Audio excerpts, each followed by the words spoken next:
Muy buenas noches, buenas noches. Bienvenidos a el primer video de esta maravillosa clase, Panorama del Nuevo Testamento. Estamos aquí con un grupo maravilloso de estudiantes, todos estamos aprendiendo y este será el primer video, nuestra primera sesión. Hemos tenido otras sesiones ya en las cuales estuvimos haciendo algunas prácticas y sabemos que todos estamos entrando en esa mentalidad de estudiantes, de discípulos, de personas que decimos, como decía Pablo, es mi deseo conocer a Cristo en el poder de su resurrección. Entonces, con esto en mente, entramos en materia el día de hoy. Vamos a estar tomando notas. Si usted está viendo este video, presiónele like ahí y asegúrese de repasarlo para poder tener el material de la clase listo durante la semana y fresco en nuestras mentes. Bendito sea el Señor. Muy bien.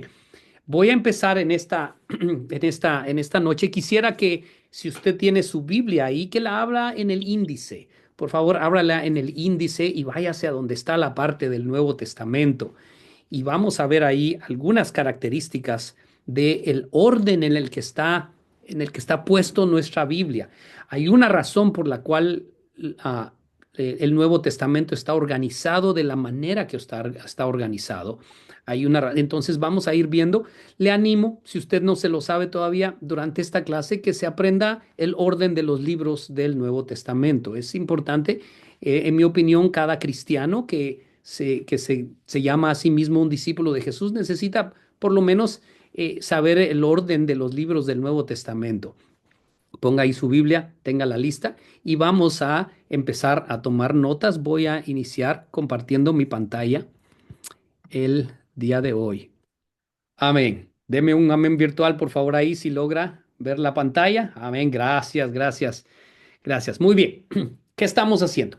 Vamos en búsqueda de Jesús. Vamos en busca de Jesús en estos días porque eh, esta no es una clase de interpretación del Nuevo Testamento, no es una clase de cómo escribir sermones, no es una clase de doctrina, no es una clase sí es una clase de teología, pero no es una clase temática. Necesitamos estar familiarizados con el contenido, el por qué y el cómo fue escrito el Nuevo Testamento. Los autores, ya hablamos de eso la semana pasada, el número de autores, el número de libros, algunos detalles importantes, bonitos, pero el día de hoy vamos a lanzarnos a lo que es la introducción a los evangelios.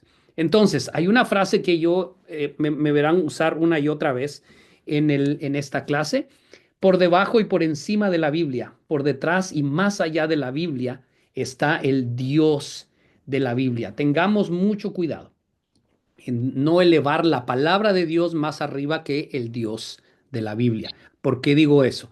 Porque a veces creemos más en la palabra que en el Dios, que el autor de la palabra, ¿verdad? Y acordémonos que Dios no es un editor de la palabra, Él es un autor de la palabra. ¿Puede Él editar? Claro que puede editar nuestra vida, pero Él prefiere escribirla y el escrito original.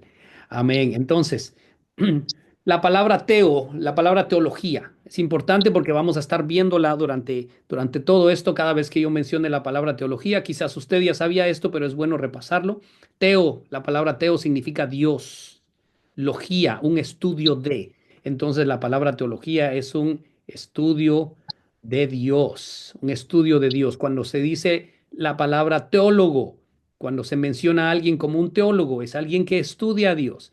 Quiere decir que todos los que estamos aquí en esta clase somos teólogos. Somos teólogos. Así es que en ningún momento vaya a decir, no, yo no soy teólogo, eso es muy alto para mí. Si tú estás estudiando a Dios, al Dios de la Biblia, que está más allá de la Biblia, tú eres un teólogo. ¿Qué significa enseñar? ¿Por qué usé esto? Jesucristo mismo dijo, yo vine a enseñarles al Padre. Véanme a mí y ven al Padre. ¿Qué estaba haciendo Jesús cuando dijo vine a enseñar, vine a mostrarles al Padre? Vine a mostrarles al Padre. Enseñar, esta es una definición muy bonita. Me gusta, es llevar al estudiante, nosotros, a donde nunca ha estado. Eso significa que en cada momento y cada vez que abrimos la palabra de Dios, Jesucristo mismo nos enseña al Padre y nos lleva a lugares donde no hemos estado. Salió un libro hace un tiempo que el título, muy interesante, el título es El libro siempre nuevo. y habla de la novicidad de la Biblia, como cada vez que la abrimos, si tenemos esa actitud, es un libro que es siempre nuevo. Entonces, entendamos que al sumergirnos en las escrituras, a ir viendo el panorama, es algo que Dios nos está enseñando y en cualquier versículo, por muy conocido que sea, por muy conocido que sea y por muy popular que sea, siempre Dios nos quiere llevar a un lugar donde nunca hemos estado. Y eso me llena a mí de alegría, me llena a mí de gozo, el saber que hay mucho todavía a lo que Dios me quiere llevar.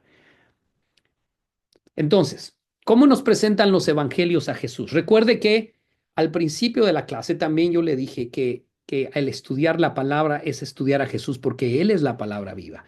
Entonces, ¿dónde es que cómo es que nos presentan? Nos presentan a un Salvador y un Señor. Esto es tan importante cuando presentamos el plan de salvación, cuando ayudamos a alguien a encontrarse con Jesús. El hecho de conocerlo como el Salvador porque Él ha venido a rescatar nuestra vida, ha venido a librarnos del pecado, librarnos de toda maldad y ahora somos sus hijos. Claro que sí, pero esta parte también, esta parte, al leer los evangelios y buscar a Jesús el Señor, los leemos de otra manera, buscamos otras cosas, no buscamos la manera que Él nos salvó, sino buscamos su señorío sobre todas las cosas. Maravilloso, Él mismo dijo, toda autoridad se me es entregada.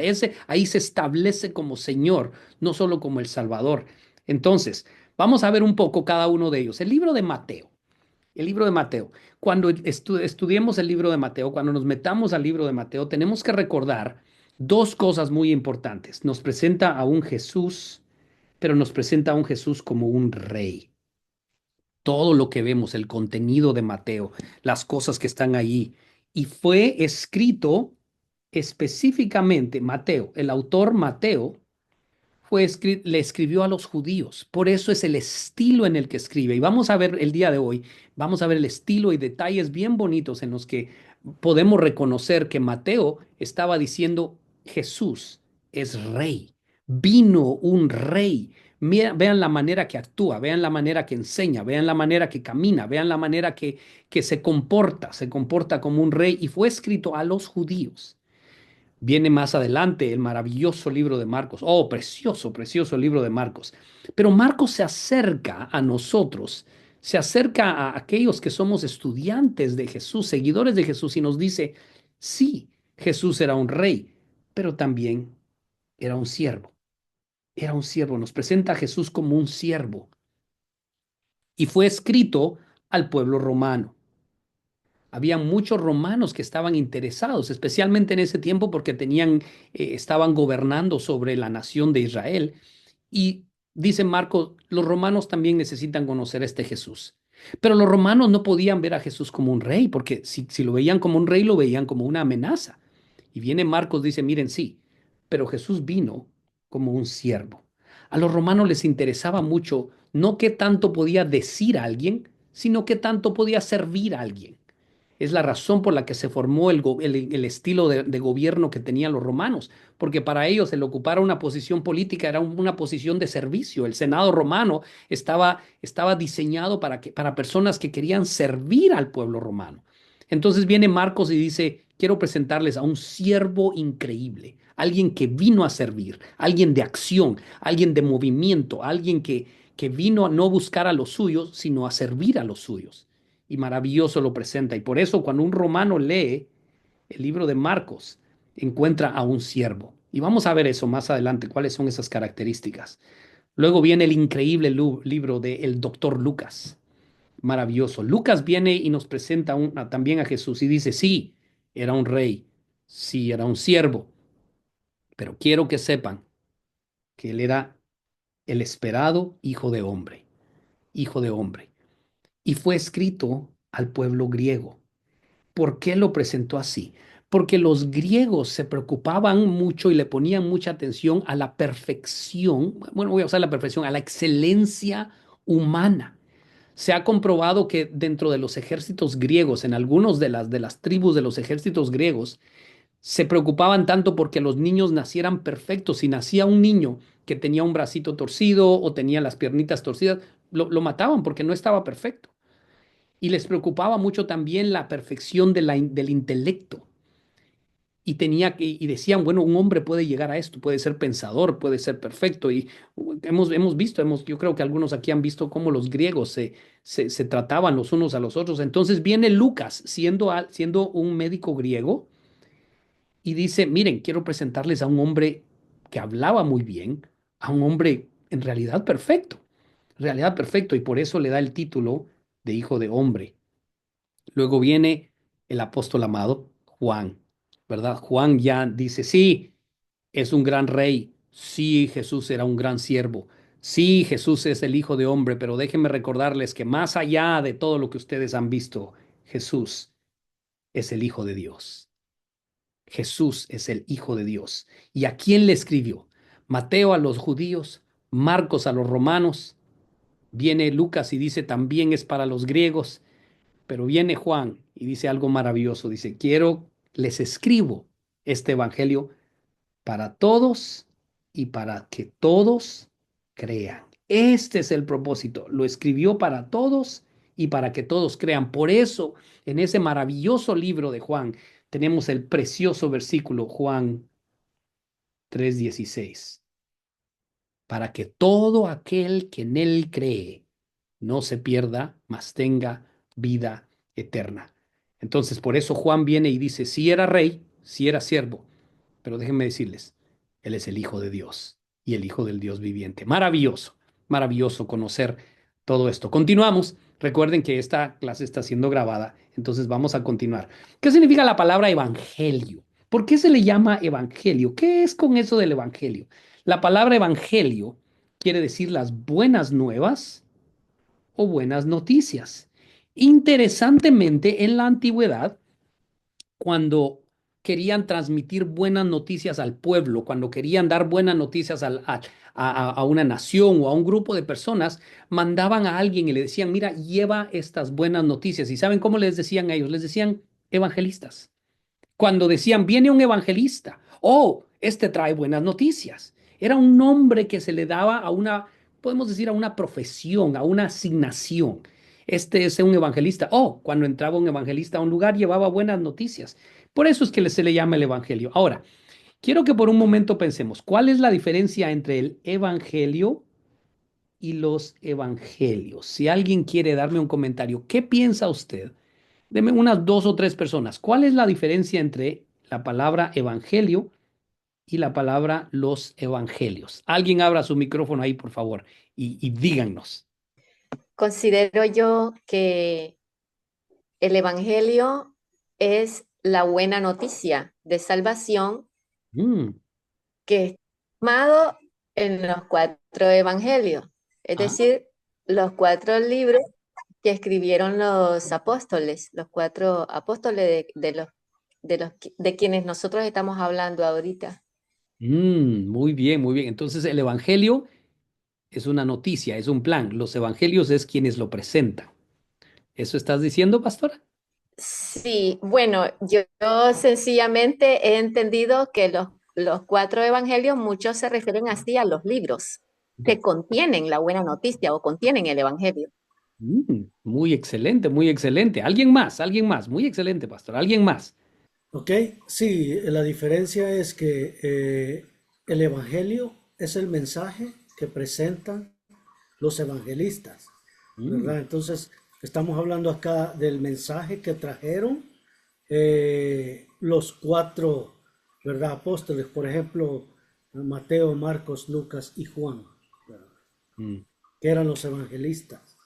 Mm, ok, muy bien, muy bien. Mi hermana Catherine. Es algo similar a lo que digo ahorita el hermano, que evangelios son cuatro. Y ahí dice el evangelio, o sea, habla como de uno. Y los evangelios habla de más. Muy bien, hermana Damaris. Amén, Dios les bendiga. Como dice usted, ¿verdad? El evangelista es el que trae buenas noticias.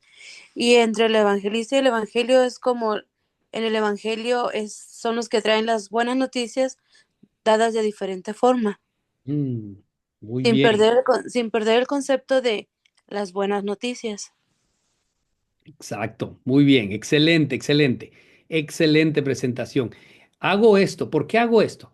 Para que nos aseguremos, amados hermanos, de siempre usar la palabra correcta cuando estamos hablando, como cuando estamos hablando. Entonces, es correcto, hago esta pregunta, ¿es correcto decir vamos a abrir la Biblia en el Evangelio de Juan? ¿Es correcto decir eso, sí o no? Amén. Mm, ¿ok? ¿Quién más piensa? ¿Es correcto decir, oigan, cómo lo estoy diciendo? Vamos a abrir nuestra Biblia en el Evangelio de Juan. ¿Es correcto No, eso? no es correcto. No. No. No es correcto. No, Porque la no es buena correcto. noticia no es de Juan. Él es alguien que dijo tal vez la buena noticia, pero no fue él, de él el evangelio. Correcto. La frase correcta, la palabra correcta es el Evangelio según San Juan. El Evangelio según San Juan. En Qué inglés, the bueno. Gospel according to John. Entonces, muy importante que demos la palabra, la frase correcta cuando estamos hablando acerca de la Biblia. ¿Ok? Muy importante eso. Vamos a continuar. Vamos a continuar. Gracias, gracias. ¿Por qué son cuatro? ¿Por qué son cuatro? ¿Por qué no son seis? ¿Por qué no son ocho? ¿Por qué nos dieron cuatro evangelios aquí? ¿Por qué es que están estos? ¿Sabían ustedes que, perdón, sabían ustedes que, ay, voy a dejar de compartir la pantalla por un momento. ¿Sabían ustedes que hay un evangelio según María, la mamá de Jesús? Ella Sí, escribió yo su he visto en versión. documentarios. ¿Cómo dice? Yo he visto en documentarios, algunos documentarios en YouTube, que hay Gospel of Mary. Sí, correcto. Hay evangelio, está el evangelio según Pedro. Pedro mismo tomó la historia y dijo, déjenme contarle la historia desde mi punto de vista. María, la mamá de Jesús, dijo, yo también pero es un punto de vista de una mamá. Pedro es un punto de vista desde la manera que él lo vio, pero entonces, ¿por qué? ¿Qué es lo que tienen estos cuatro especiales? ¿Por qué es que Mateo, Marcos, Lucas y Juan, teniendo en cuenta, óigame, teniendo en cuenta, y voy a tratar esto con mucha delicadeza, pero es cierto, teniendo en cuenta que los cuatro no eran apóstoles. Los cuatro autores de los evangelios, solo dos de ellos eran apóstoles, ¿verdad? Mateo y Juan. Mateo y Juan eran los apóstoles, Marcos no, Marcos y ni Lucas. Lucas era un médico, el médico amado es el que se refiere. Entonces, con eso en mente, vamos a ver por qué es que están cuatro de los evangelios. Si me permiten, una vez más, comparto mi pantalla y vamos a tomar en cuenta esto. ¿Por qué cuatro evangelios? Los cuatro fueron escogidos. Estos cuatro fueron escogidos de todos los demás que se escribieron y quizás hay algunos otros de los cuales no tenemos nosotros reseña o que, pues sí, me gustó como lo dijo el hermano, que no vale la pena mencionarlos, pero de estos cuatro, porque estos nos dan un relato completo. El relato más completo que había estaba en estos cuatro. ¿Por qué? Porque estos sí fueron inspirados por la voz de Dios, por el soplo de Dios. No solo fueron inspirados en lo que ellos vieron, sino en lo que Dios quería que ellos vieran. Fíjese lo que acabo de decir. Ellos vieron lo que Dios quería que ellos vieran y por eso es que escribieron. Los demás vieron desde su punto de vista humano, desde su punto de vista de discípulos, claro, pero estos cuatro nos dan un relato completo. Me gusta eso. Al escribir a diferentes pueblos, dése cuenta lo que estoy diciendo aquí, mientras estaban escribiendo a diferentes pueblos, ellos nos dan la misma información. Qué interesante eso. Qué interesante eso. Nos dan la misma información. Quiere decir que a pesar de que uno le dijo a los judíos, este es Jesús, el otro le dijo a los romanos, este es Jesús, el otro le dijo a los griegos, y Juan nos dice a todos, este es Jesús, los cuatro dan la misma información desde un punto de vista divino distinto. Déjenme explicar un poco esto. Me explicar un poco esto. Va usted en la calle, digamos, va usted en la calle y de repente usted está parado en una esquina, vienen otros hermanos de la iglesia y están parados en otra esquina, vienen unos amigos y están parados en la otra esquina desde cuatro diferentes ángulos y de repente hay un accidente de vehículos, cuatro o cinco vehículos se accidentan y ahí está el choque, golpe aquí, golpe aquí, golpe aquí. Y llega la policía y les dice, miren, y estamos todos ahí parados viendo y diciendo, ¿qué acaba de pasar? Qué tremendo esto. Y vienen los policías y agarran a todos los testigos que están ahí y les dicen, bueno, ¿Cómo fue el accidente? Pues los que estaban parados de lejos van a decir, pues yo vi como que venían unos 5 carros y vienen y se juntaron y se chocaron. Los que estaban parados de cerca van a decir, yo ni siquiera cuenta me di, cuando sentía estaba el choque. Unos van a decir, venía del lado derecho un carro rojo, y los del otro lado de la calle van a decir, no, venía del lado izquierdo el carro rojo. Y van a decir unos, yo solo vi que venían 3 carros, otro va a decir, no, eran 4, el otro estaba detrás. Entonces, son diferentes puntos de vista de la misma historia. Y al juntar estos 4 podemos tener esa narración, ese retrato completo de lo que Dios o de la manera que Dios quiere que veamos a la vida de Jesús, el Evangelio. Entonces voy a seguir compartiendo aquí mi pantalla. Entonces es la misma información dada a diferentes pueblos, pero nos dan un retrato completo. ¿Dónde están los evangelios? Usted lo tiene ahí su Biblia abierta en el índice. Vemos que están al principio del Nuevo Testamento. ¿Por qué? Porque el Antiguo Testamento, todo el Antiguo Testamento, al leerlo todito, quiero que tenga eso en mente, por favor, porque en el próximo trimestre vamos a estar estudiando el Antiguo Testamento. Alguien me preguntó por qué dan el Nuevo Testamento primero, porque necesitamos conocer a ese Jesús que en el Antiguo Testamento se le conocía como el Mesías, porque necesitamos ver manifestada la sombra, tipo y figura que nos presenta el Antiguo Testamento. El Antiguo Testamento nunca menciona el nombre de Jesús, solo menciona al Mesías. El Mesías se manifiesta, viene y en el Nuevo Testamento ya lo vemos en toda su gloria, dijo el libro de Juan. Pero al empezar en el Nuevo Testamento vamos a conocerlo, vamos a ver sus dichos, su caminar, su mover, su expresar. Y luego en el Antiguo Testamento vamos a ver todas esas sombras y vamos a aprender a reconocerlo. Entonces nos prepara para la venida de Jesús, el Antiguo Testamento. Fíjense, los evangelios, y apunte esto por favor, los evangelios, Mateo, Marcos, Lucas y Juan, nos dicen cuándo y cómo es que vino. Fíjese que estoy usando la palabra Cristo. No usé la palabra Jesús, muy importante eso. Los evangelios nos dicen cuándo y cómo vino Cristo. Si sigue usted el índice allí en su Biblia, se va a dar cuenta que después de los evangelios están las epístolas. Las epístolas nos dicen por qué vino Cristo y para qué vino Cristo. Entonces, si queremos saber para qué vino, por qué vino, entonces nos vamos aquí a las epístolas. Si queremos saber cómo fue que vino y cuándo fue que vino, entonces es cuando nos vamos a los evangelios. Muy importante ese detalle. Continuamos. Esta palabra también, quiero que aprenda esta palabra si no la conoce todavía. Sinópticos. Sinópticos, la palabra sinópticos. 3 de los evangelios, 3 de los 4 evangelios se les conoce como evangelios sinópticos. Y vamos a verlos en conjunto. La palabra sinóptico, ¿qué significa esa palabra? Vamos a ver esa palabra significa resumen o síntesis. Es una síntesis del evangelio. Nos da un resumen del evangelio. No nos da el evangelio, todo el evangelio. Nos da un resumen y una síntesis. Por eso es que tenemos que ver a Mateo, Marcos y Lucas, 3 de los evangelios, y tomamos ese resumen, esa síntesis, lo juntamos y eso nos ayuda a tener una buena narrativa de lo que es el evangelio.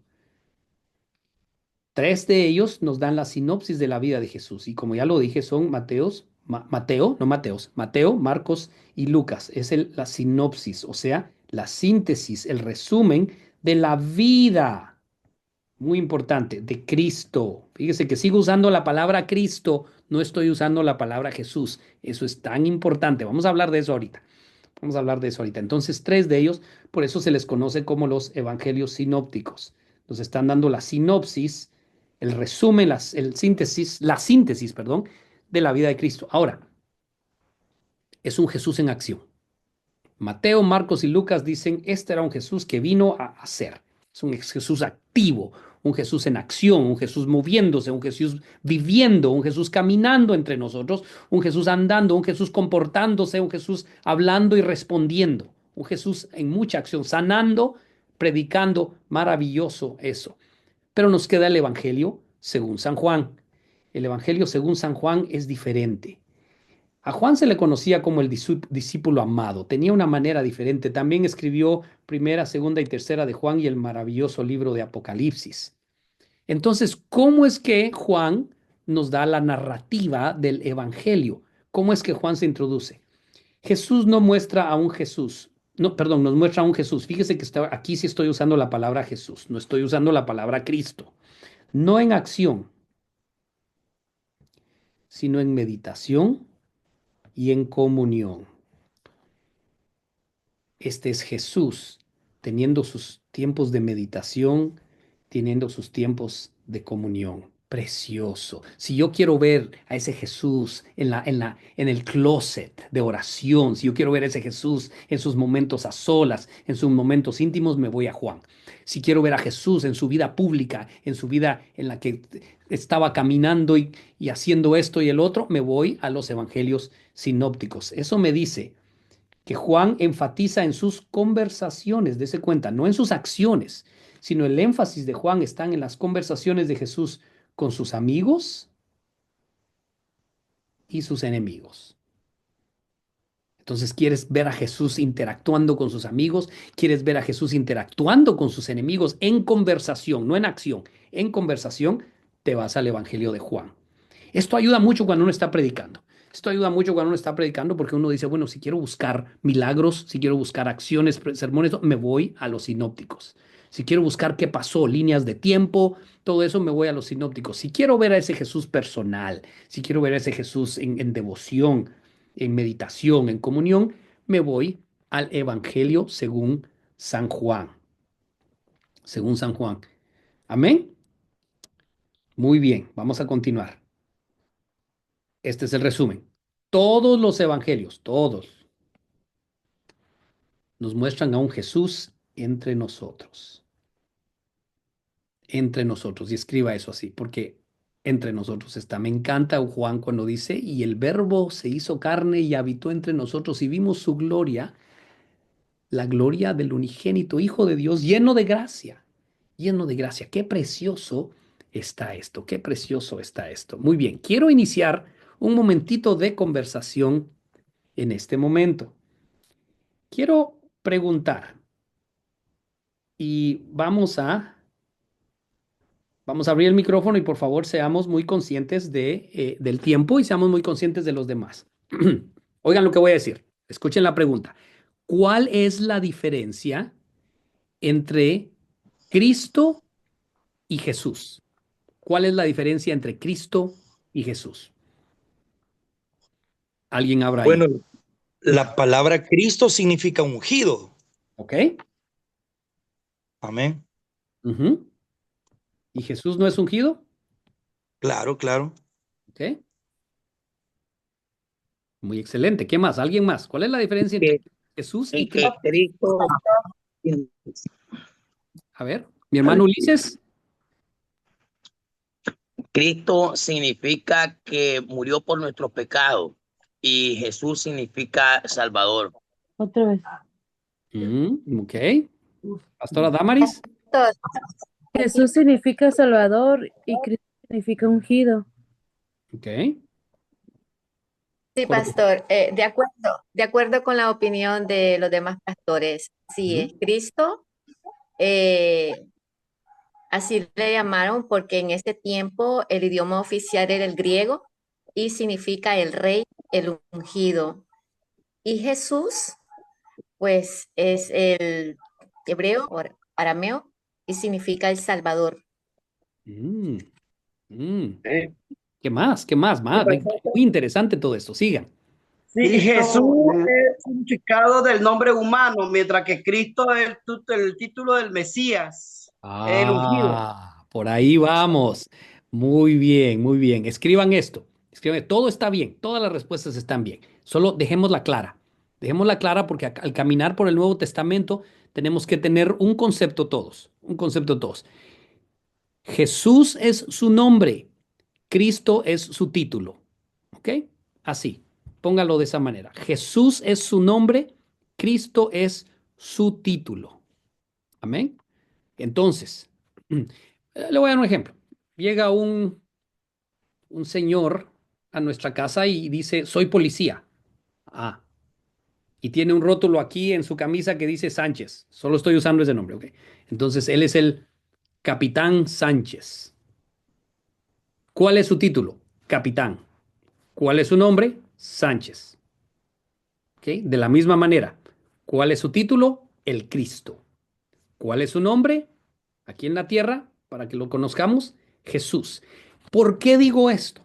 ¿Por qué digo esto y por qué es importante? Si usted se da cuenta mientras está leyendo el Nuevo Testamento, en algunas ocasiones, especialmente Pablo, en algunas ocasiones dice Cristo Jesús. En algunas otras ocasiones dice Jesucristo. Le doy un ejemplo. Porque hay un solo mediador entre Dios y los hombres. Jesucristo, hombre. Dese cuenta que pone Jesús primero y después Cristo. Entonces hay un solo mediador, Jesús el hombre, Jesús su nombre, que es el Cristo. En otras ocasiones dice Cristo Jesús. Entonces, cuando nos acercamos a esos pasajes, y escúcheme bien, amados, no solo es de leerlos, porque hay un solo mediador entre Dios y los hombres, Jesucristo hombre, y seguimos leyendo. No, no, no, no, no, no, no. Tenemos que detenernos y decir, ok, aquí usó Jesucristo. Y vemos el contexto y nos damos cuenta que el contexto habla del hombre que era el Hijo de Dios. Si tú lees en otra parte de la Biblia y dice Cristo Jesús y ves el contexto, te das cuenta que está hablando del Hijo de Dios que se hizo hombre. Entonces el contexto ya sea nos presenta lo humano al decir Jesucristo o lo divino al decir Cristo Jesús. En algunos lugares solo dice Cristo, estamos hablando de lo divino. En algunos otros lugares dice Jesús. Tenemos que ver a Jesús el hombre ahí. Pero cuando combina estas dos cosas en cualquier parte de la Biblia, hermano, de ahora en adelante, cuando vayas leyendo y te topes con esa combinación, no solo la leas, entiende el contexto y di, aquí está hablando de el hombre que era Cristo. En otros lugares, el Cristo que se hizo hombre. ¿Estamos bien en eso? Y mientras vayamos caminando por las epístolas y vamos a ir viendo, eso te ayuda mucho a la interpretación bíblica. Esto te va a ayudar mucho cuando estés preparando sermones, porque te vas a dar cuenta que se está hablando ya sea del hombre, que era el Hijo de Dios, o se está hablando del Hijo de Dios, que era el hombre. Por eso, el centurión romano que dijo, verdaderamente este era el Hijo de Dios, ¿ok? Hablando de Jesús. Cuando Pedro contesta, cuando Jesús dice, ¿quién dicen ustedes que soy yo? Pedro viene y le dice, ya entendimos que tú eres el Cristo, el Hijo del Dios vivo. Ahí está hablando de esa naturaleza divina de Jesús. Tremendo, tremendo todo eso. Entonces, era importante que entendiéramos eso, mis hermanos, que entendamos la diferencia. Sí hay una diferencia. Jesús y Cristo no son la misma cosa, pero sí son la misma persona. ¿Ok? Cristo es su título, Jesús es su nombre, no son la misma cosa, pero sí es la misma persona. Veo ojos pasmados así en la pantalla. Diga amén o diga lo que sea, pero diga algo, por favor, porque ya me asustaron todos. Ahí me están viendo. Amén. Bendito Dios. Estamos escuchando. Amén. Estamos poniendo atención, pues. Está muy bueno. Sí, sí, sí. Esto es precioso, esto es precioso. Yo cuando por la bendita mano de Dios yo vi eso y dije, "¡Ah! Ya no puedo leer la Biblia igual, no puedo leerla igual. Yo voy leyendo y encuentro la palabra Cristo Jesús y cambia mi mente. Encuentro la palabra Jesucristo, digo yo, la estoy leyendo mal. Tengo que pensar de una manera distinta. Tengo que ajustar mi mente a pensar en el hombre y que era el Hijo de Dios o el Hijo de Dios que se hizo hombre. Y cuando vayan leyendo el contexto van a decir, sí, con razón aquí habla del Hijo de Dios que se hizo hombre o el hombre que era el Hijo de Dios. Amén, amén. Continuemos. Muy bien, muy bien.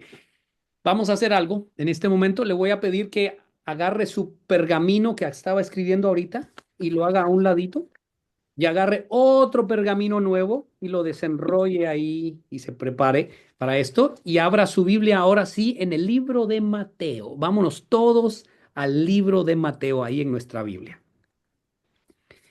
Dios, lo precioso. Sé que ya ahora estoy entrando en materia, pero me interesa mucho. Recuerden, por favor, el libro de trabajo que fue enviado en el chat de WhatsApp. Mi hermana Reina, yo te lo voy a estar enviando después ahí. Y yo te lo envío, no te preocupes, mi hermana.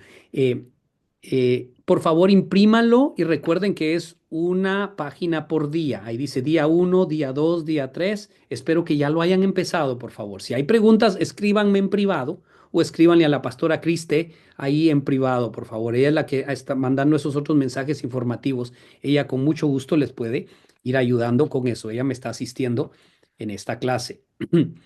Muy bien. Escriba ahí en su pergamino con letras púrpura, Mateo, así con letra bien bonita, bien, bien maravillosa. Vamos a entrar en el libro de Mateo. Muy bien, estamos de regreso después de un pequeñito ahí, descansito. Tome su pluma y vamos a entrar en materia en el libro de Mateo. El libro de Mateo. Maravilloso es el Señor. Voy a compartir mi pantalla en este momento y vamos a aprender algunas cosas maravillosas del libro de Mateo. Amén. Primero que nada, Mateo, siendo el primer libro del Nuevo Testamento, la palabra Mateo, no el libro, siendo el primer libro, la primera narrativa del Evangelio, la palabra Mateo significa don de Dios. Así es que si tú conoces a alguien que se llama Mateo, eso significa don de Dios. Es interesante que en otras partes de la Biblia se le conoce como Leví. Es el mismo.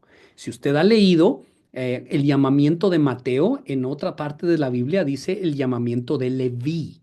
Es la misma persona. ¿Por qué? ¿Por qué lo hace así? Los judíos, y acuérdense que Mateo fue escrito a los judíos, acordémonos de esto, Mateo fue escrito a los judíos. Los judíos tenían una costumbre, tenían un nombre entre ellos, un nombre judío, y tenían también un nombre con el que hacían su negocio, con lo que hacían negocios con los romanos, con los griegos, con los mercaderes que pasaban. Entonces, esa es la razón. Y acuérdense que Mateo era un cobrador de impuestos, entonces él hacía negocio con los romanos y cobraba impuestos a los judíos. Entonces, por eso es que a veces se nos presentan varias personas en la Biblia, se nos presentan con dos nombres, con dos nombres. Uno era su nombre judío y otro era su nombre con el que hacen negocios. Es más, hasta el día de hoy, muchos de los judíos tienen un nombre un nombre público y un nombre de su familia, de su familia. Este era Mateo. Nos presenta a Jesús como el Mesías prometido, como el Mesías prometido. Viene y dice, este es Jesús, el Mesías prometido. Rompe el silencio de los 400 años. Usted recuerda, usted sabemos, ¿verdad? Que en medio del Antiguo Testamento y el Nuevo Testamento, eh, hay hay 400 años de silencio y viene Mateo y lo rompe de una manera tan especial. Y quiero por favor que alguien por ahí me busque el libro de Isaías capítulo 9, versículo 6. De preferencia en dos o tres versiones. Si alguien tiene Reina Valera 1960, si alguien tiene Nueva Traducción Viviente, Nueva Versión Internacional, traducción al lenguaje actual, cualquiera de esas. Me gustaría oír dos o tres versiones de Isaías capítulo 9, versículo 6. ¿Alguien lo tiene ya? Aquí presenta Isaías 9:6. Amén. Dice la palabra de Dios, al Padre, al Hijo y al Espíritu Santo, porque un niño no es nacido, hijo no es dado, Nos y el es dado. principado sobre su hombro. Sí. Nos es dado. Sí, sí, sí. ¿Y el principado? Siga leyendo, mi hermano. Y el principado sobre su hombro, y se llamará su nombre admirable, consejero, Dios fuerte, Padre eterno, príncipe de paz. Admirable, consejero, Dios fuerte, Padre eterno, príncipe de paz. ¿Qué otra versión tenemos? A ver, otra versión. Tengo la versión de traducción del lenguaje actual. Gracias, pastora. Dice, nos ha nacido un niño, Dios nos ha dado un hijo. A ese niño se le ha dado el poder de gobernar y se le darán estos nombres: consejero, admirable, Dios invencible, Padre eterno, príncipe de paz. ¡Oh, qué preciosa esa versión! Se le darán estos nombres. Se le darán estos nombres al niño que ha nacido. Qué linda versión. Otra versión, por favor. Tengo la nueva traducción viviente, pastor. ¿Ven? Hermana Liliana. Dice, ¿sí? Sí, Sí, pastor. léanos. Pues, dice, pues nos ha nacido un niño, un hijo se nos ha dado, el gobierno descansará sobre sus hombros y será llamado Consejero Maravilloso, Dios Poderoso, Padre Eterno, Príncipe de Paz. Su gobierno y la paz nunca tendrá fin. Su gobierno y la paz nunca tendrán fin. Qué preciosos esos títulos. Imagínese, Isaías 9:6. De repente viene Mateo y dice, aquí llegó. Del que se hablaba en Isaías 9:6, aquí está. Se los presento. Este versículo nos da la foto del Mesías prometido y viene de repente Mateo y dice, aquí está. Les traigo al Mesías prometido. ¿A quién? Recuérdense a quién fue escrito. Mateo fue escrito a los judíos. Entonces los judíos esperaban al Mesías de Isaías 9:6. Viene Mateo y dice, aquí está. Aquí está. Veamos algo muy importante. El primer versículo. Alguien léame el primer versículo de Mateo, capítulo del libro de Mateo. Mateo 1:1. Alguien léamelo, por favor. El siguiente es un registro de los antepasados de Jesús, el Mesías, descendiente de David y de Abraham. El Mesías, descendiente de David y de Abraham. Escriba eso, por favor. Escriba eso. Nos presenta el primer verso. De inmediato nos da dos grandes pactos. Dos grandes pactos. Dice, fíjese que pudo haber usado cualquier otro nombre. Pudo haber usado cualquier otro nombre, pero dice, les presento al del, al del pacto con Abraham, que está en Génesis capítulo 12, versículo 3, y al del pacto con David, en 2 Samuel capítulo 7, versículos del 8 al 13. Maravillosos esos dos pactos. El pacto con Abraham consiste en la promesa de que serían bendecidas todas las naciones de la tierra. Entonces dice Mateo, desde el primer versículo, dice, aquí está, aquel por el cual serán bendecidas todas las naciones de la tierra. Y el pacto con David consiste en la promesa de que un rey se iba a sentar en el trono para siempre. Qué maravilloso. Y solo en el primer versículo dice, aquí está, el del pacto con Abraham y el del pacto con David. Aquí está, por el cual serán benditas todas las naciones y será el rey que se sentará en el trono para siempre. Maravilloso. Fíjense, solo el primer versículo de Mateo. Qué lindo esto. Viene, dice, Isaías 9:6 se ha cumplido. Y es el Mesías de estos dos pactos. Ni siquiera nos ha dado nada más. Y ya en un versículo ya hizo cosas tremendas. Paréntesis. Uno de estos días, escúcheme bien, uno de estos días agarre todo el Nuevo Testamento y solo lea el primer versículo de cada libro. Solo el primer versículo. El primero de Mateo, el primero de Marcos, el primero de Lucas, de Juan, Hechos Romanos. Solo el primer versículo va a encontrar cosas preciosas. Solo. Gálatas 1:1. ¡Ay, qué lindo versículo ese! Lea solo el primer versículo y vea lo que Dios le dice. Vea lo que Dios le dice. Solo ahí. Solo ahí. Bendito es el Señor. Sigamos. Vamos a aprender un poco más. En el Nuevo Testamento se nos dan dos genealogías. Bueno, permítame regresar un poquito. Aquí. Quiero agregar algo aquí que tengo en mis notas y me gustaría que pongamos mucha atención a eso. Por ser hijo de David, esta parte, por ser hijo de David, le acreditaba a Jesús como un rey. Muy importante saber eso. Tenía sangre real, pero por ser hijo de Abraham, acreditaba a Jesús como un sacrificio. ¿A qué se refiere esto? A Isaac. Acuérdense que Isaac no fue sacrificado, pero un hijo de Abraham sí fue sacrificado, Jesús. Entonces lo acredita como el sacrificio y como el rey. Por eso en el primer versículo, si ponemos atención a los detalles, comienza de Mateo, poniendo atención a los detalles de Mateo, vemos la historia, vemos cómo se presenta y vemos cómo nace un rey, pero al final muere un sacrificio. Entonces, desde el primer versículo ya se nos dice, vino el rey, pero también vino el sacrificio. El rey por descendencia de David y el sacrificio por descendencia de Abraham. Qué precioso Mateo 1:1. Qué precioso. Y luego nos dice, les voy a presentar la genealogía de aquel que nació como un rey y morirá como un sacrificio. Les voy a presentar la genealogía de aquel que es el cumplimiento de Isaías. Les voy a presentar la genealogía del Mesías prometido. Les voy a presentar la genealogía del resultado de los dos grandes pactos, aquel que vino a ser rey, pero también vino a ser sacrificio. Mateo 1:1. Qué precioso ese versículo. Vamos a ver ahora sí las genealogías. En el Nuevo Testamento hay dos genealogías. Está la de Mateo y la de Lucas. Si leemos Mateo 1, el capítulo 1 se nos va hablando de la genealogía. Es siendo Mateo el que nos liga al pasado.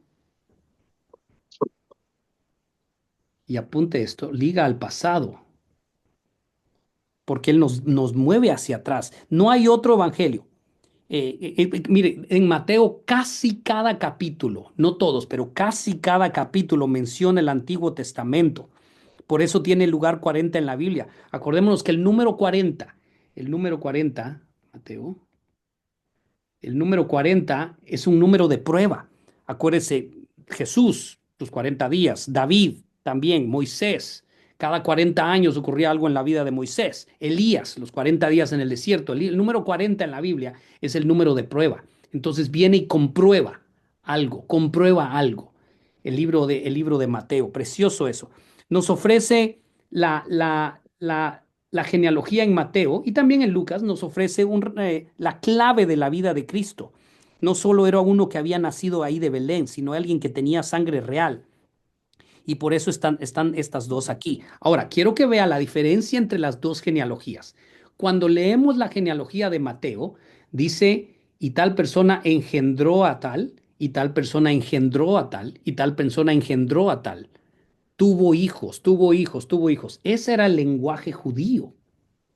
Ese era el lenguaje judío, porque a los judíos les interesa, aún les interesa mucho de dónde vienes. Cada judío puede comprobar de qué tribu viene. Y dice por eso engendró y engendró, engendró. Lucas es diferente. Lucas dice Jesús, hijo de tal, hijo de tal, hijo de tal, hijo de tal, y se va hasta que dice hijo de Adán, hijo de Dios. ¿Por qué? Porque, si recuerdan, Lucas nos los presenta como hijo de hombre. Lo que vimos hace unos momentos. Entonces Mateo lo vincula con la raza judía. Lucas lo vincula con la raza humana. Precioso eso, precioso. Solo en la pura genealogía ya nos dice con quién está conectado Jesús. Solo Mateo, este es otro detalle muy bonito. Solo Mateo menciona a los Magai. Dice que estoy usando la palabra Magai. Casi siempre usamos la palabra reyes magos, ¿no? Pero quiero ser muy intencional.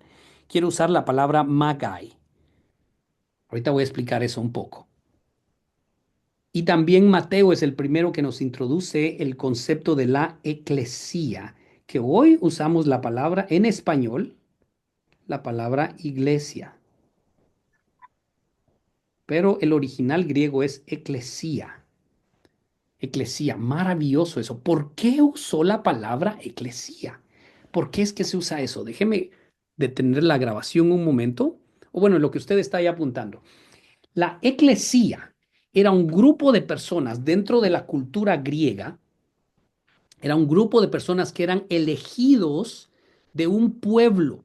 Si había un pueblo pequeño o un pueblo grande o una ciudad grande, elegían a ciertos ciudadanos del pueblo, de la ciudad, de ese lugar, los elegían y los traían a un lugar donde ellos se encargaban de el gobierno de ese lugar, tomaban decisiones por ese lugar, representaban a ese lugar, tenían el poder de cambiar las leyes en ese lugar.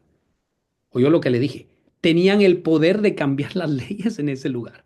Entonces viene Mateo y dice, Jesús vino a establecer una eclesía.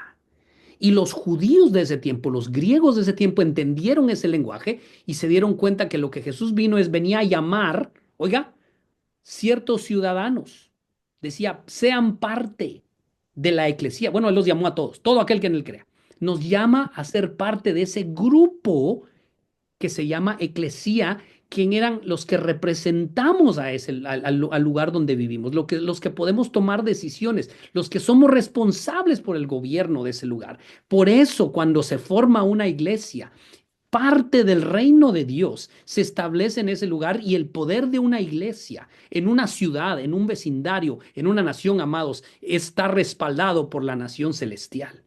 Y por eso es que vino Mateo y dijo, este es un rey llamando gente a ser miembros de su eclesía, de sus embajadores, que van a establecer y correr las leyes del reino de los cielos aquí en la tierra. Maravilloso eso, maravilloso eso. Y por eso es que ahí están los Magi incluidos. Pregunta, pregunta. ¿Cuántos reyes magos eran? Alguien contésteme. ¿Cuántos reyes magos eran? 3. 3, dice ahí el hermano. ¿Qué dicen los demás? 3, dice la hermana. ¿Qué dicen los demás? No decían cuántos eran, pastor. ¿La Y Biblia no dice eran- cuántos eran o no? No dice cuántos eran. La Eran Biblia varios. no dice cuántos eran. No dice Reyes Magos. No. Tampoco dice Reyes. En el Solo pesebre dice- siempre se pone Solo 3. dice unos magos. Sí, unos magos. Y ni siquiera dice magos, dice magai. Sabios. Ay, pero ahí ponemos 3 siempre, ¿no? ¿Por qué? Porque la tradición dicen, hasta nombres les hemos dado, ¿sí o no? ¿Qué nombres? ¿Cuál es? Melchor, Gaspar y Baltasar. Santo Dios, digo yo, ¿de dónde salieron esos nombres? Dios eterno. Algunos dicen que eran 3 porque trajeron 3 regalos. De una cosa sí estoy casi seguro yo. Eran hombres, no eran mujeres. ¿Sabe por qué? Le voy a decir por qué. Porque si hubieran sido mujeres, número 1, hubieran llegado a tiempo al parto. Número 2, no se hubieran perdido tanto. Número 3, hubieran traído regalos prácticos. ¿Qué es eso de llevarle a un niño oro, incienso y mirra? Le hubieran traído pañalitos, ropa, un carruajito y todo eso. Por eso es que yo estoy seguro que no es cierto. Eso es solo un chiste. Necesitaba que se rieran otra vez ustedes. Qué bárbaros, están muy serios. Están muy serios. ¿De dónde vienen los Magi? ¿De dónde venían? ¿Quién? ¿Cuál es el origen de los Magi? ¿Alguien se ha puesto a estudiar eso? ¿De dónde venían? ¿Por qué dice que venían del oriente? Número 2, ¿quién les dijo a ellos que había una estrella? ¿Quién les dijo a ellos? ¿Y quién les dijo a ellos que en esa estrella iban a ser un rey? ¿Quién les informó de eso si no eran judíos? Quiero oír opiniones. ¿Qué hemos oído? ¿Qué hemos leído? ¿Qué hemos aprendido acerca del origen de los Magi? Pastor, A ver, una hazlo. pregunta. ¿En qué versión aparece Magai? Ok, ahí voy, para allá voy. Muy buena pregunta, para allá voy. Ok, ahorita díganme qué sabemos de ellos. ¿Qué sabemos de ellos? Venían del oriente, pastor. Ah, muy bien, del oriente. ¿Qué más sabemos? Y fue el Espíritu Estudiaban Santo las que les estrellas. dirigió que les dijo que buscaran una estrella. ¿Quién les dijo? El Espíritu Santo. Así dice la Biblia. No. Dice, Eran el Espíritu Santo astrólogos. nos guió. Así dice. Sí, así dice el Espíritu ¿Dónde Santo. dice eso? ¿Dónde? Alguien muéstrame el versículo donde dice el Espíritu Santo nos guió para venir y buscar. ¿Dónde está eso? Mientras lo buscan ahí, díganme, ¿qué más sabemos de él? Su estrella en Los reyes. ¿Ah? Eran las... Pero eso lo quiero mencionar. Fueron guiados por una estrella. Ok, pero ¿quién les dijo que siguieran la estrella? ¿Quién les dijo que siguieran esa estrella? Estudiaban las estrellas. Correcto. Eran gentes que estudiaban las estrellas. Ok, muy bien. ¿Y quién les dijo? Uno de estos días va a aparecer una estrella. Allá, síganla. El ángel en un sueño se le apareció y les habló de que tenían que seguir la estrella. Bueno, eso es cuando ya estaban con Herodes. Pero antes de eso, ¿quién les dijo? Ellos sabían lo que habían dicho los profetas. Ah, ya Esperaba. vamos, mi hermana, ya vamos. Ok, ¿por qué es que magos, por qué es que gente sabia, voy a usar gente sabia, por qué es que gente sabia de un lugar lejos estudiaba la literatura judía? ¿Quién les dijo que la estudiaran? Ok, voy a contestar lo de Magai primero. La palabra Magai es una combinación de alguien sabio y estudioso. No eran magos, eran sabios y conocedores. La palabra Magai, eso significa. ¿Ok? Ok, apunten esto. Esto es precioso, esto es precioso, esto es precioso. Hubo un tiempo en el que la nación de Israel cayeron en cautividad bajo el imperio de Babilonia. ¿Estamos de acuerdo en eso? ¿Sí? El imperio de Babilonia hizo algo muy interesante. El imperio de Babilonia, cuando traían, como empezaron a traer de varias naciones, el imperio de Babilonia escogía jóvenes muy inteligentes de cada nación que ellos traían. Y decían, bueno, estos son los más inteligentes de esta nación, estos son los más inteligentes de esta nación, y juntaron a todos estos jóvenes sabios e inteligentes y les decían, enséñenos sus lenguajes y nosotros les enseñamos el nuestro. Enséñenos cómo gobiernan su país y nosotros les enseñamos. Y estaban tratando de establecer una manera sabia e inteligente de gobernar y que eran jóvenes muy, muy inteligentes. ¿Cómo sabemos eso? Eso nos lo dice el libro de Daniel. ¿Estamos de acuerdo? En el libro de Daniel aprendemos esas cosas. Daniel y sus tres amigos, más todos los sabios de todo el imperio. ¿Ok? Entonces, una de las cosas a las que ellos se dedicaban era estudiar las estrellas, las estaciones, querían establecer los calendarios, querían establecer los patrones de clima, todas esas cosas investigaban. Esa es una contribución del reino del imperio de Babilonia a la humanidad. 70 años después, ¿quién ha leído el libro de Daniel? Amén. 70 años después, la Biblia dice que, y por profecía de los profetas, por palabra profética, como dijo nuestra pastora Zeneida ahí, por palabra profética, se regresaron. Pero hubo uno que no regresó.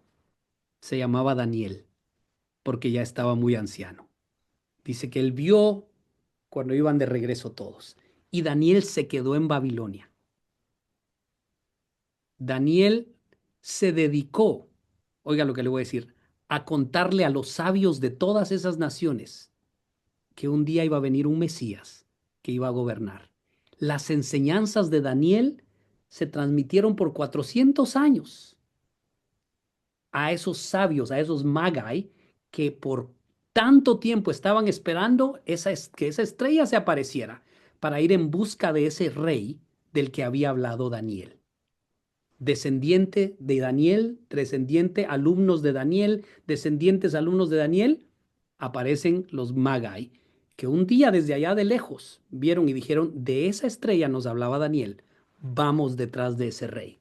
Y se vinieron. Así es como llegaron los Magai a seguir la estrella y así es como llegaron a Israel. Muy lindo, pastor, gracias. Ah, qué lindo esto, ¿verdad? Maravilloso. Así se busca al Mesías en el Antiguo Testamento. Uno dice, bueno, ¿dónde estuvo esto? ¿De dónde venían? Y maravilloso, maravilloso eso. Pastor, pero no hay donde diga que cuántos eran los No, no hay. magos. No, no hay. Eso no, eso no. Eso no hay. Eso no hay. No sabemos. Lo que sí sabemos, lo que sí, permítame un momentito. Lo que sí sabemos, hay un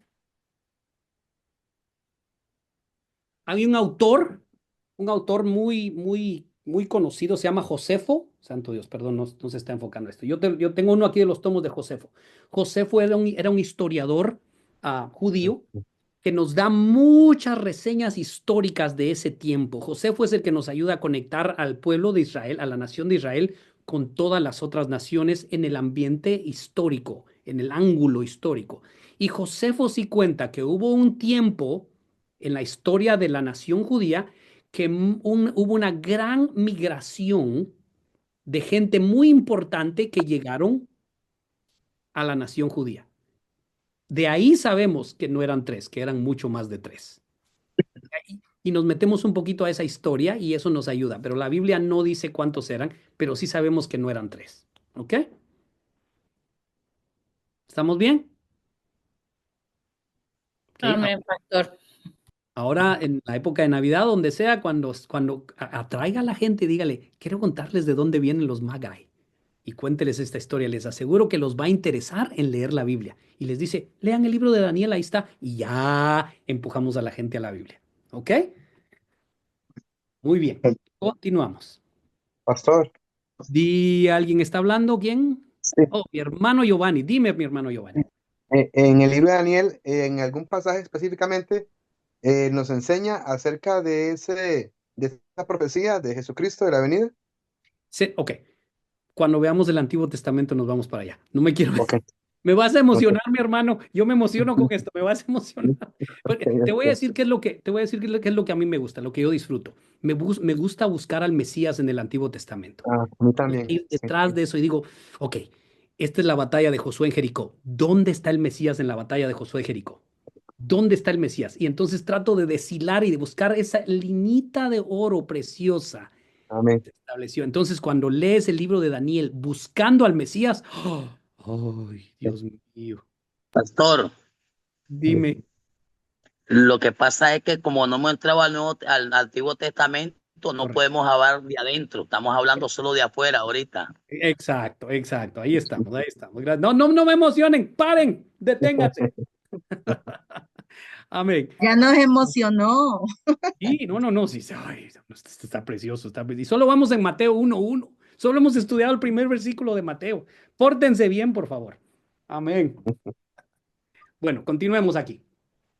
Continuemos. Aquí vamos, ¿verdad? Sí, aquí vamos. Muy bien. El tema del reino. Vamos a hablar un poco del tema del reino, porque acuérdense que nos presenta a Jesús como rey. Entonces tenemos que hablar del tema del reino en Mateo. Vamos con el tema del reino.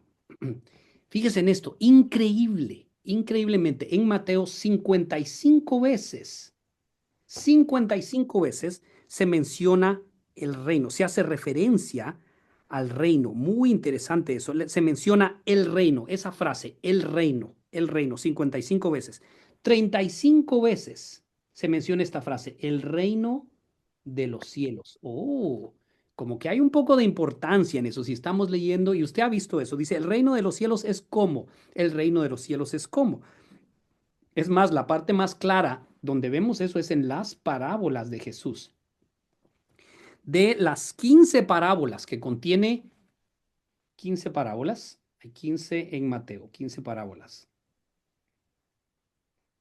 De ellas, 12 son las que mencionan el reino. Se conoce como las parábolas del reino. Aquí están. Está la parábola del sembrador, la de la cizaña, entre ellas la levadura en la masa, la semilla de mostaza, el tesoro escondido, la perla de gran precio y esta que está preciosísima, la red. Cuando leen estas, entre ellas, pero 12 de ellas nos hablan del reino y estas son las que se conocen como parábolas del reino. Dicen, el reino de los cielos es semejante a, y compara el reino con un sembrador, con la levadura de masa, con la cizaña y todo usted ha visto eso. Cuando lea estas, uno de estos días le animo a que en un grupo de estudio, en una célula, en la iglesia, todo, los que predican aquí hagan una serie, solo las parábolas del reino. ¡Ay! Precioso. Nosotros en la iglesia hicimos eso una vez. Predicamos por varias semanas solo las parábolas del reino. Viera qué lindo, qué precioso ir metiendo en el corazón del pueblo de Dios la importancia de buscar el reino. Mas buscad primeramente el reino y su justicia, ¿verdad? El reino. Entonces, busquemos el reino. Busquemos el reino y especialmente esta parábola, la parábola de la red. Oh, esa está preciosa. Esa está preciosa. No, esta no es clase de interpretación bíblica, no nos vamos a meter en eso. Vamos a ver algunas citas importantes y no las vamos a poder leer todas, pero le animo a que las apunte, por favor. Apunte estas citas importantes en el libro en nuestra lección, el libro de Mateo. Mateo 1:23. Se nos habla de Emanuel, Mateo 1:23. Otra cita importante, Mateo 2. Mateo capítulo 2 nos da su posición real. Fíjese que voy mostrando, vamos viendo cómo nos presenta a Jesús como el rey. Mateo 3:3 nos habla del rey anunciado. Nos habla del rey anunciado. Voz que clama en el desierto, ¿verdad? Usted conoce todo eso. Maravilloso. Siempre que un rey llegaba a una ciudad, siempre enviaban a alguien que lo anunciaba primero. Siempre, siempre. Llegaba alguien cabalgante, decía, viene el rey tal y tal, de tal ciudad y viene a esto y esto y esto. Pues Jesús también tuvo quien lo anunció. En Mateo 3:3 está eso. En Mateo 3:17 nos presenta al rey coronado. En Mateo 4:17 vemos la proclamación de su reino. Mateo 4:17, precioso esto. Amén. Continuamos. Mateo 4:10 y Mateo 7:29 vemos la autoridad del rey. La autoridad del rey. Voy a repetirlos. Mateo 1:23, Emmanuel, Dios con nosotros. Mateo 2, su posición real. Mateo 3:3, anunciado, un rey anunciado. Mateo 3:17, un rey coronado. Mateo 4:17, su proclamación de su reino. Mateo 4:10 y 7:29, su autoridad. Amén. Voy a continuar. Recuerde que el video está grabado. Mateo 12:30, la lealtad. La lealtad en todo rey. Eran leales. Había mucha lealtad en un sistema de gobierno donde el rey es el que rige. Siempre, siempre la lealtad es muy, muy, muy importante. Entonces considere esto, por favor, cuando lo lea Mateo 12:30. Pero así como ahora en nuestros días y como en la antigüedad, todo rey tenía enemigos reales, enemigos que no les gustaba que él fuera rey, y Jesús también tenía sus enemigos reales. Y esos están ahí en Mateo 2:16-21. Mateo 20:28, algo muy precioso de los reyes, es que amaban a su gente, amaban a su pueblo. Y Mateo 20:28 nos da el amor a la gente que tenía este rey tan especial, su amor a la gente. Mateo 25, del 31 al 34. Yo creo que ese lo conocemos. Mateo 25, del 31 al 34, vemos al rey con gloria real.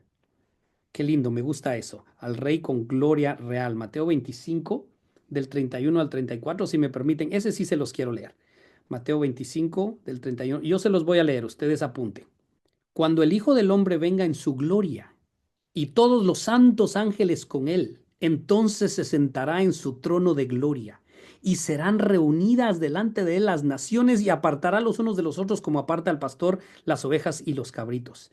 Y pondrá las ovejas a su derecha y los cabritos a su izquierda. Entonces el rey dirá a los de su derecha, venid benditos de mi Padre, heredad del reino preparado para vosotros desde la fundación del mundo. Qué lindo pasaje. Solo Mateo habla así, solo Mateo habla así. Qué bárbaro, con gloria real. Mateo 27, del 35 al 37. Mateo 27, del 35 al 37, ya vemos un rey sacrificado, el sacrificio. ¿Se acuerdan que les dije? El pacto de Abraham lo convierte en el sacrificio perfecto. Mateo 27, del 35 al 37, si me permite, se los voy a leer. Cuando le hubieron crucificado, repartieron entre sí sus vestidos, echando suertes, para que se cumpliese lo dicho por el profeta, partieron entre sí mis vestidos, y sobre mi ropa echaron suertes, y sentados le guardaban allí, y pusieron sobre su cabeza su causa escrita. Este es Jesús, rey de los judíos, el rey sacrificado. Qué preciosas estas. Mateo 28, del 6 en adelante. Amén. Mateo 28, del 6 en adelante. Usted conoce esta historia tan maravillosa, donde dice, no está aquí, pues ha resucitado. La victoria final del rey. La victoria final del rey. Yo sé que está apuntando, pero pare un ratito y échese un aleluya ahí virtual, ¿verdad? Diga aleluya ahí, porque este rey que fue sacrificado también tuvo su victoria. No está aquí, ha resucitado. Como dijo, venid ver el lugar donde fue puesto. Y vayan pronto y díganle a los discípulos que ha resucitado de los muertos, que va delante de ustedes a Galilea. Y ocurrieron todas esas cosas. La victoria maravillosa del rey. Amén. Amén. Continuemos. Todo rey tiene que cumplir su ley. No existe ningún rey que no pueda cumplir su ley. Y Jesús era un rey que cumplía su propia ley. Fíjese, todo rey, ya entendimos, tiene un proclamador. ¿Ok? Se portaba como un rey. Juan el Bautista era su proclamador. Isaías 40, versículo 3 nos habla de esto. Ahorita voy a regresar a este pasaje porque quiero que veamos ahí algo muy lindo. Isaías 43. Malaquías 3:1. Oh, lindos pasajes. Apúntelos. No tenemos tiempo para buscarlo todos. Malaquías 3:1. Luego viene y tiene un bautismo y pasa su vida de privacidad a una vida pública. ¿Y qué es lo primero que hace el tremendo Jesús? Se enfrenta y derrota a Satanás. Dice, vengo a establecer mi reino y lo primero que tengo que hacer es enfrentarme a este enemigo, derrotarlo y establecer mi reino. Ahora, quiero hacer dos preguntas aquí. Necesitaba, y escúcheme bien, ¿necesitaba Jesús derrotar a Satanás o Satanás ya había sido derrotado antes de que Jesús llegara? Ya había sido derrotado. Ya había sido derrotado, correcto. Entonces, ¿por qué tuvo que enfrentarse Jesús a Satanás y por qué tuvo que derrotarlo si Satanás ya había sido derrotado antes? ¿Por qué? Porque creería, pastor, él había sido derrotado, pero le tocaba a él derrotarlo ahora. ¿Por qué? No, Satanás Correcto. había sido solamente expulsado. Ya había, ok, entonces me están diciendo que en ese momento Satanás todavía tenía victorias. Sí. pastor, yo creo que, Él tenía que como ser dice él fue Hebreos, expulsado y en el ocupaba libro de ser. Hebreos dice de que él fue tentado y probado en todo y obviamente él tenía que, como dice la escritura, de que en el mundo tendremos aflicción, pero tranquilos porque él ya venció al mundo, hablando obviamente de Satanás y de todas las artimañas que tiene. Ok, ahí Yo creo vamos, que ahí vamos. Jesús tuvo que Hermano enfrentar a Eric, vamos a ver, Satanás hermano Eric García. Vamos a ver, hermano Eric. Momento, hermano Eric García y después el hermano Saulo. Hermano Eric. Sí, lo venció también en la carne, ¿no? Porque lo va a tentar en la carne. A ver, mi hermano Saúl. Yo creo que Jesús enfrentó a Satanás para demostrar su autoridad y la visión que él tenía aquí en la tierra. Entonces sí tenía que hacerlo. ¿Sí? Sí tenía que hacerlo. Ok, escúcheme bien, escúcheme bien. En ningún momento Satanás ha ganado o va a ganar o puede ganar. ¿Ok? Él ya fue vencido. Él ya fue vencido. Cuando se rebeló allá en el cielo, cuando fue echado, fue derrotado. Ahí quedó. Se acabó. Pero había sido derrotado en el mundo divino por el Cristo.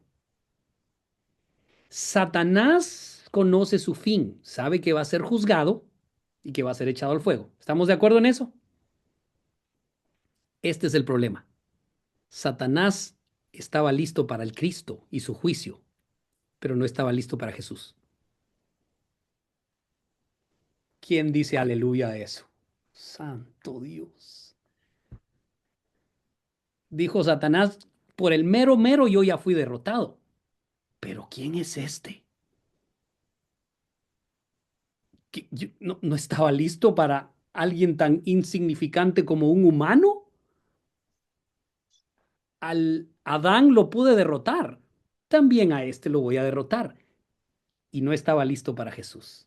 No sabía qué hacer con un hombre. Sabía que con el Cristo no se mete, pero no sabía qué hacer con un hombre. Y se le acercó, y si vemos las tres tentaciones que le puso a Jesús, son de la misma naturaleza de las tentaciones que le puso al primer Adán. ¡Oh! Por eso Jesús dijo, vengo a establecer mi reino. Y dése cuenta de algo. Dice la Biblia que Jesús, agárrese.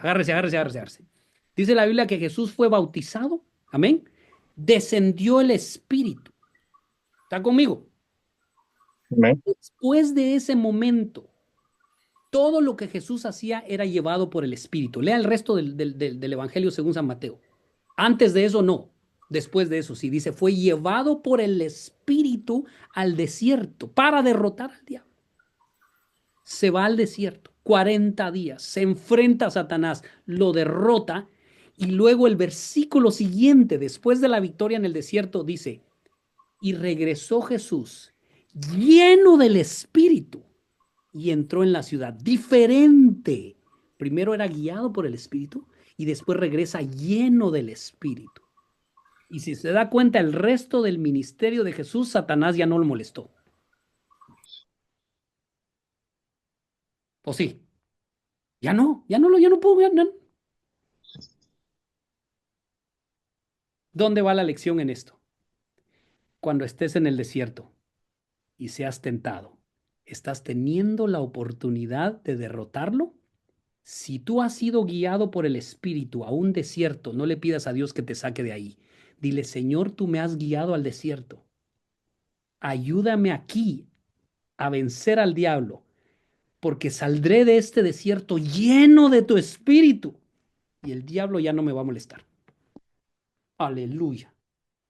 El problema es que vamos al desierto y queremos, sácame de aquí, Señor. Y dice, está bien, está bien. Sácame de este problema, resuelve mis problemas, dice el canto, ¿verdad? Que yo confío en ti. No, dice Dios, te necesito aquí, mijo. Quiero que lo derrotes de una vez para poder llenarte de mi espíritu y que hagas tu ministerio y que el diablo ya no se meta contigo. Santo Dios.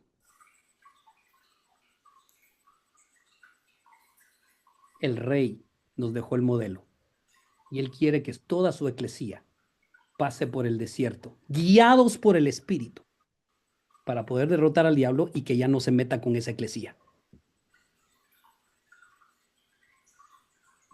Pastor. Amén.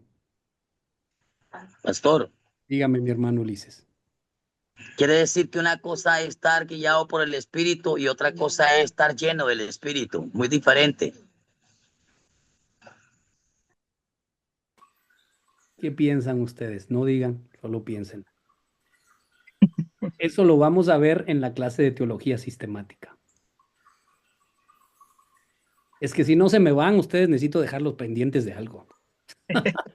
Amén. Si me permiten, voy a detener la grabación y vamos a hacer algunas cositas para terminar a tiempo. Gracias por haber visto este video. Está pendiente. La próxima semana terminamos Mateo y entramos a Marcos y entramos a Lucas. Va a estar maravilloso. Vean estos videos hasta que la misión sea cumplida.